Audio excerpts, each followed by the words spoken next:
Hello guys, magandang araw sa ating lahat. Welcome again sa aking channel. For today's video guys ay lakad-lakad ng tayo. So ayan guys, ini-enjoy ko lang guys ang few days ko dito sa Saudi. Paalis na rin tayo guys, nagpo-forward na tayo. So ayan guys, hanggang nakakatapunta. Kung mapapansin nyo guys, dami ng punong kahoy ngayon dito sa Riyadh. Guys, so, hindi kayo makapaniwala na ang Saudi Arabia ngayon ay marami ng mga puno. Ayan, kita nyo sa aking paligid green.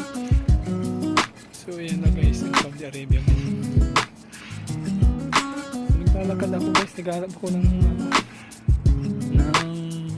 bangko. Pwede magpalit ng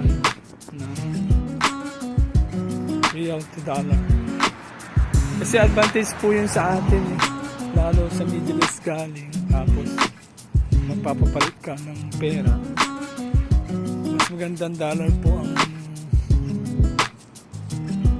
iuwi natin sa Pinas. Kasi na-try ko na umuwi minsan,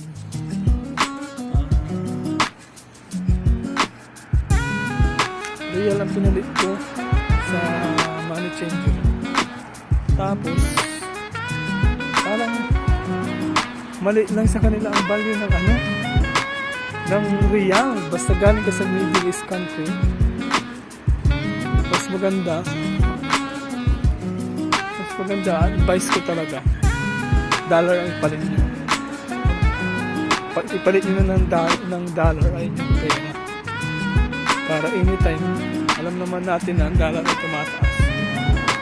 So pag dollar, anytime, madali. Kumbaga yung palitan ng dollar ay dyan na, stable na siya. Katulad ng mga pera sa GCC country. Maliban lang kung yung perang dala nyo ay sa Bahrain, Oman, Jordan, Kuwait, yun, malaki ang palitan, walang problema. Katulad ko dito ko sa Saudi Arabia, kano lang po ang palitan, maliit lang. Katulad din sa Dubai, kunti lang yung diferensya. Qatar, ganun din. So, yun ay palit na lang guys ng dollar. So, nandito na naman guys. Hope na may konti kayo na lang natutunan sa aking vlog for today. So, ingat po at stay safe. Bye bye po.